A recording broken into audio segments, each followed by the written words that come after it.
Alright, video gamers, we have successfully finished our journey through Night in the Woods, a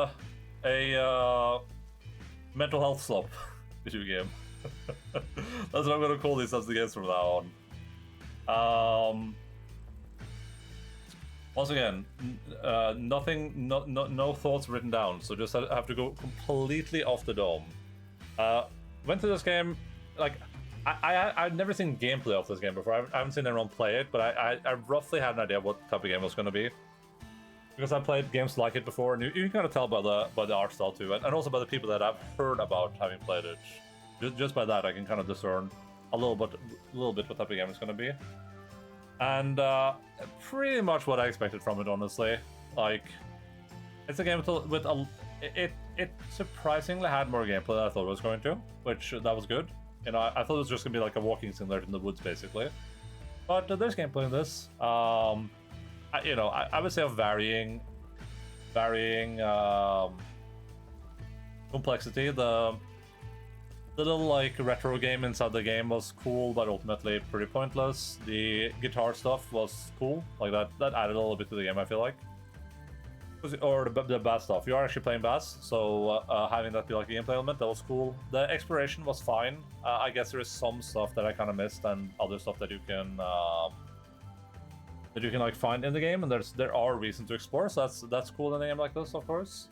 And I would say, like, overall, I think the story is good for a game like this. Usually in games like this, I end up kind of ending the game and thinking like, what was that? Usually because the point isn't some sort of story, and it's not that in this either, right? The point is just like the emotional journey and the characters evolving or whatever, and that just kind of just doesn't hit for me 99% of the time.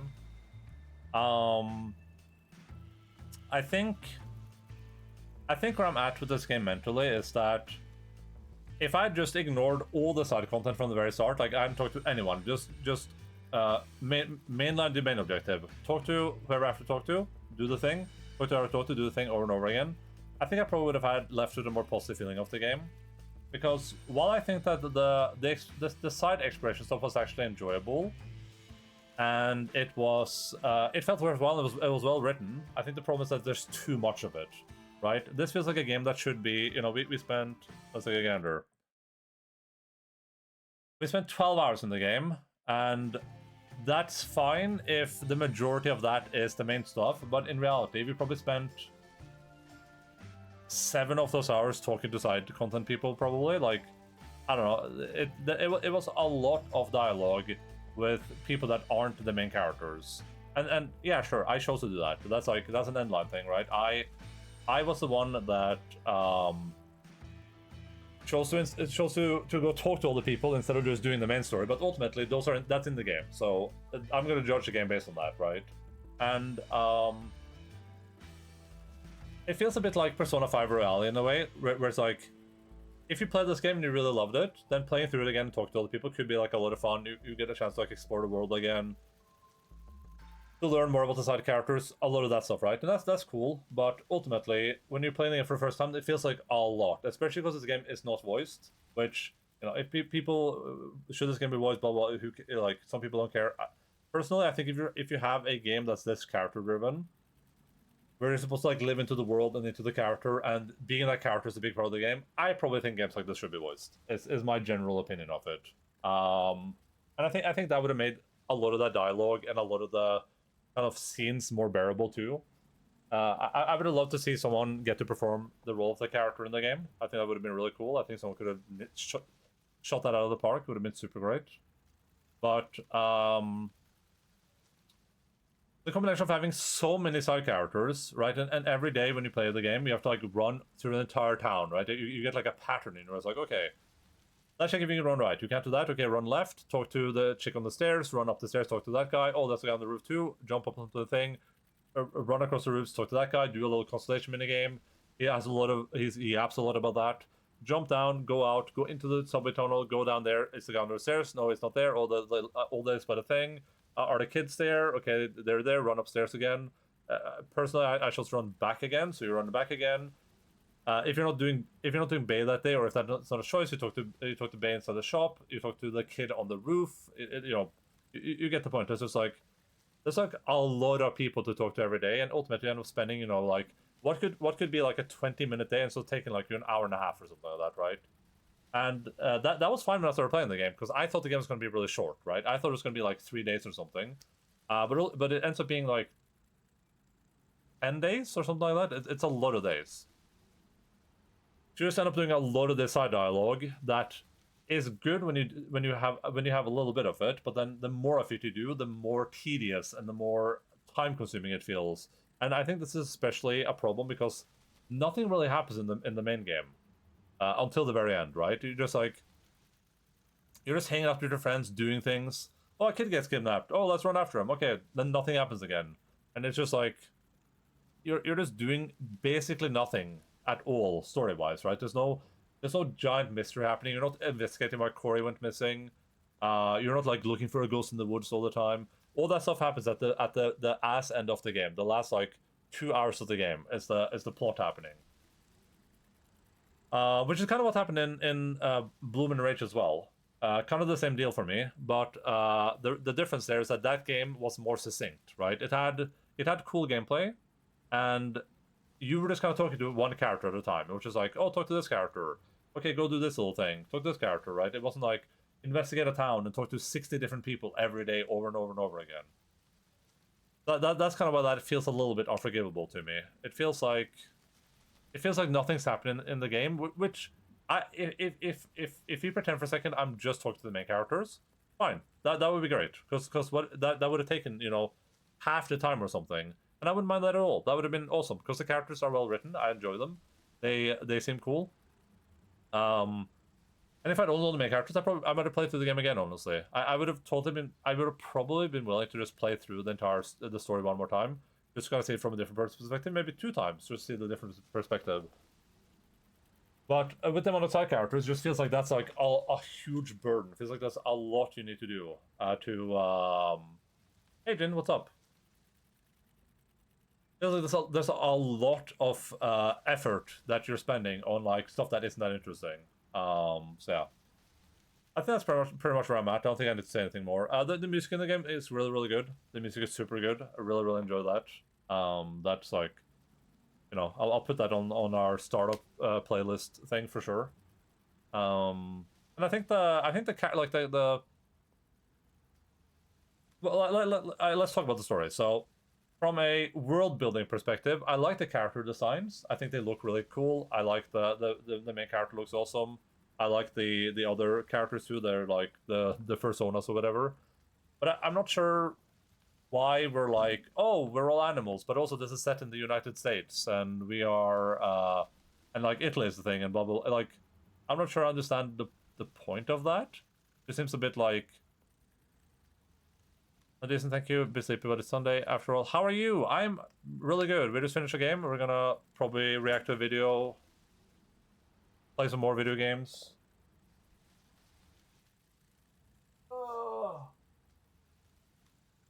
So I want you to play some Clair Obscur. Oh oui oui. Oh ho ho ho. So yeah, from a world building perspective, I don't understand why having this set in like a real world location matters at all, right? Like, what is America and Italy have to do anything in this game? Literally nothing, right? It's completely irrelevant, and I would say a lot of the game feels like a little bit of a red herring. I don't know if that's the right word for it, but like, the game creates some stakes that it kind of ends up paying off, but at the same time, it feels strange the way it does it. I sent it 8 hours of stream yesterday, got caught up in preparing for fighting an Axon. Jesus Christ. I didn't realize you streamed for that long. I only had time to tune in for a little bit, so... Well, sounds like you had a good time.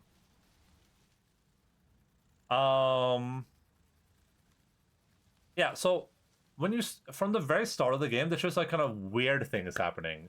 You have this weird janitor guy that keeps showing up.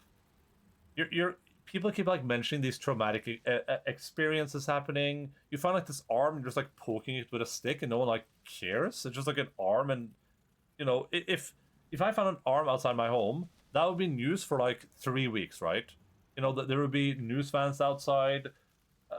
People in the entire neighborhood would be talking about it forever. But here we find an arm and it's just like forgotten about, but like they mention it vaguely, but it's just like that was I found an arm just out on the sidewalk, and it's just like it feels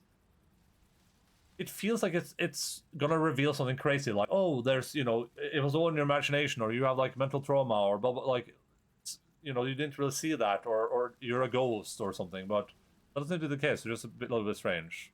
What's no purpose happens if I get lost in, like, hey, that, I mean, that's getting lost in the game is really, really good, so I assume you had a great time. And they kind of end up paying that off, right? Because it turns out your character does have mental trauma. She has like this problem where she has like a disassociation problem, I think, right? I don't know if I don't know what the actual if there's like an actual term for her mental illness, but it's some sort of disassociation problem where she doesn't associate people with being people; they're just shapes, and that caused her to attack some kid. It also caused her to have trouble in college, which that was all really good. Um, but then we also end the game, and there's like an actual cult of people throwing people into a pit to save the town, but also the cult is made up of people that we haven't met ever, so it feels really impersonal. It feels really irrelevant a little bit, and then we kill all of them, and then we don't really see if anything really happens to the town, so we don't really know if what they did actually had meaning. We like have this conversation with God and with like the Eldritch being, but we don't actually know if he had that either. And it's all just a little bit like I don't know. It's just a bit strange. Life is strange in Night in the Woods, I would say. So, um, I do think that this game manages to like capture me more than other games of this type did. So that's good. I ended up having a because I chose to ignore the side content at the end. I ended up actually having a decent time with it towards the end, which is good.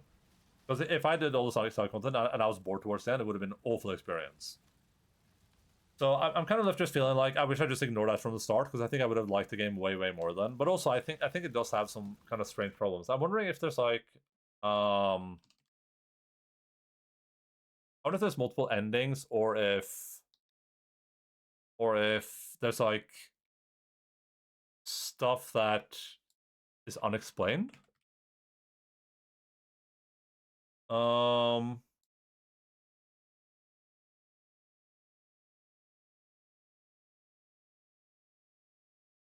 Oh, so you can only really hang out with Bay or with Greg. You can't hang out with Anton or whatever his name is.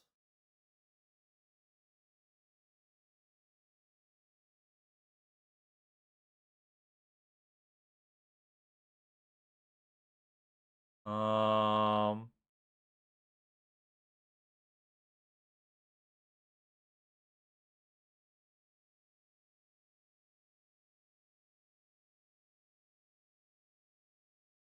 do do do.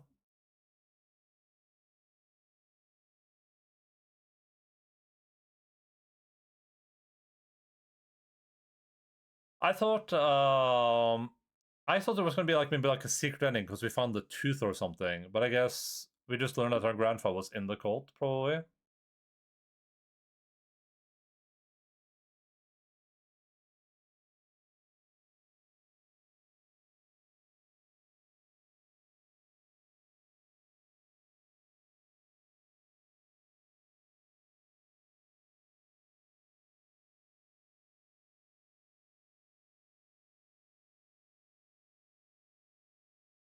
Okay, let's before we do our judgment, let's take a look at what people on Steam have to say with their overwhelmingly positive reviews. Of course, we're just gonna look at the negative ones because we only care about what negative people have to say. Young adult at its cringiest. Nice.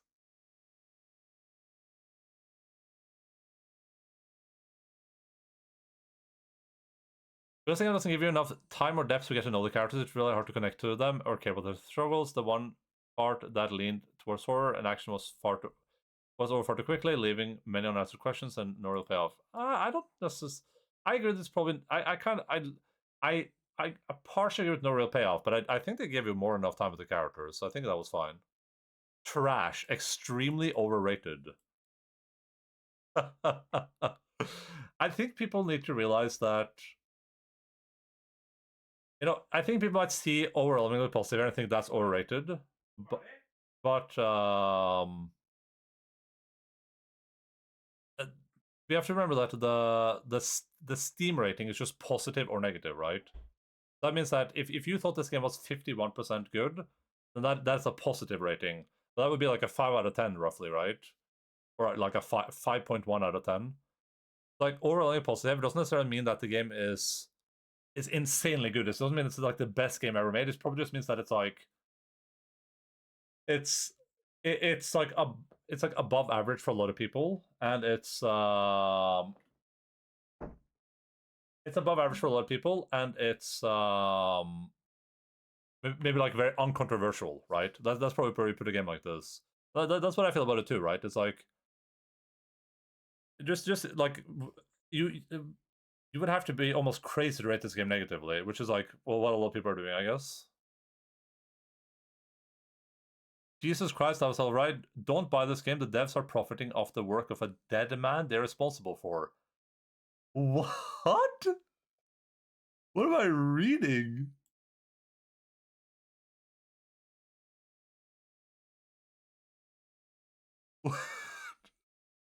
Oh my. What am I reading right now?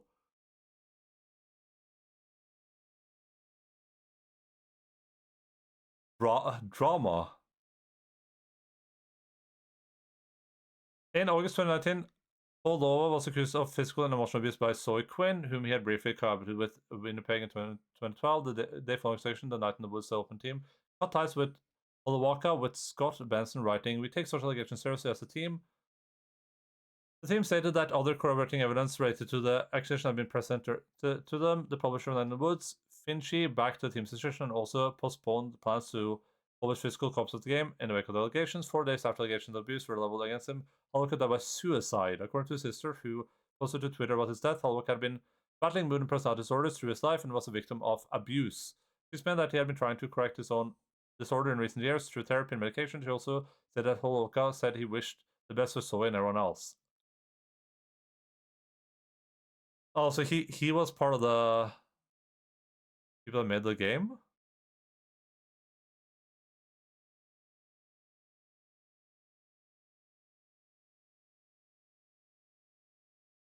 The game was released in 2012. Oh.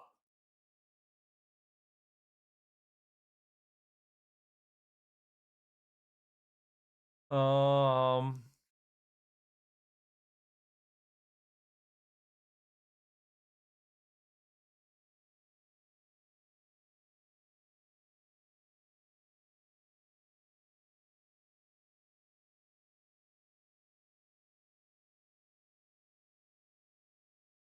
Jesus Christ! What the hell? Okay, but you can't say that they're responsible for it. That's wild. I mean, I don't know what the truth of the situation is. I don't know if this guy was actually guilty of what he was accused of or whatever. I have no idea, but like I don't think we can say that these guys are responsible for it. That's crazy. This got 4 community awards.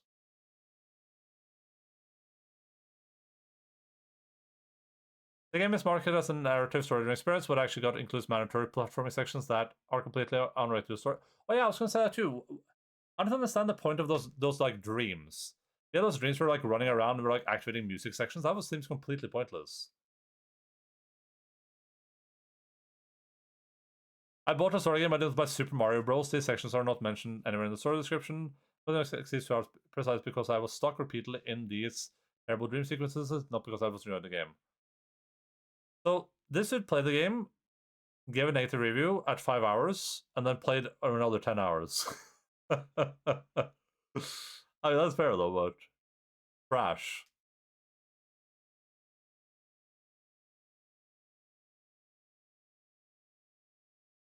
Maybe it would be good if Steam had like a middle of the line review. Where you could like be like, you know, I didn't love the game, I didn't hate it either though.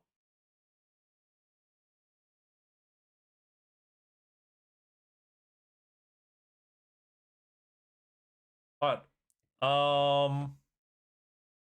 Well, that was a journey. Oh, crap, open, close the opened critic link. Right in the... Wait, it's not even on the list? Oh, it is. Alright. Video gamers. We have finished the game. On our rating, we have 10 flawless masterpiece, 9 hours to play this, 8 great experience worth playing, 7 good play sounds fun, 6 alright play if you like the genre, 5 average, 4 still functioning game, 3 worth playing, 2 everyone should avoid this, 1 normal qualities. I think if I ignored all the side content, I'd probably be leaning towards towards an 8. Because I actually think the writing in the game is pretty good. I like the characters in it. And while some stuff ended up feeling a little bit pointless, I overall enjoyed it. But I think the fact is that that side content is in the game and it's there for you to interact with, and that is a part of the game. So I'm not going to judge the game based on I have to judge the game based on what it actually is, not based on how I could have played it differently. So, the big question for me with this then would be: does this game supersede its genre? So if you call this mental health slop, is this better than other mental health slop? I would probably say yes. It's just I think I don't remember what I gave mouthwashing, but I think mouthwashing, this is probably like a 7. I feel like I probably gave mouthwashing close to 7 too, yeah.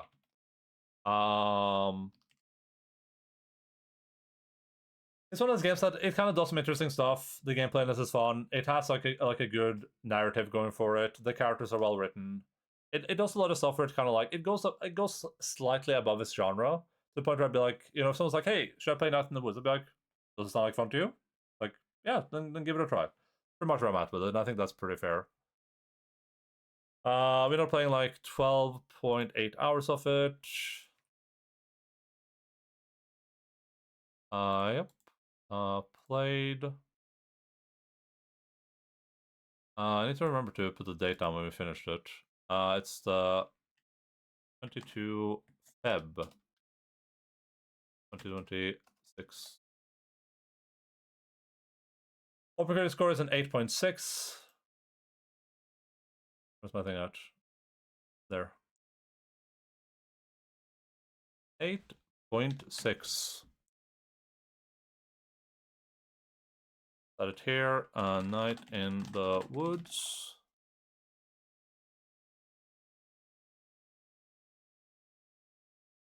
Damn, we played so many games this year. We're at 9 games played this year. Crazy world we live in.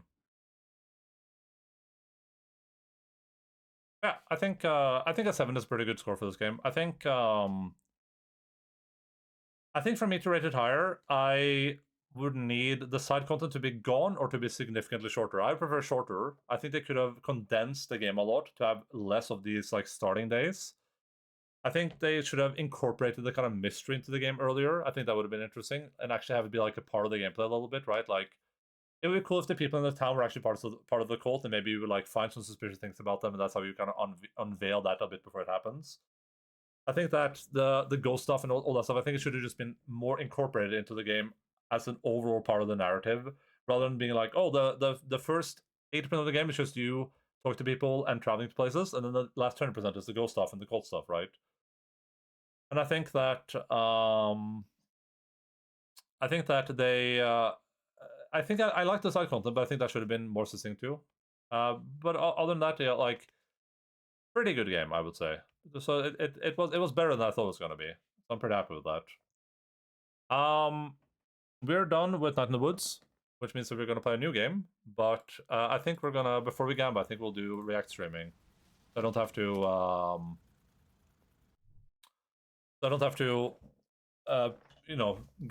Gamba, then React in an hour, and then Gamba more. We'll just do a slight early React stream. So that means I'll be back.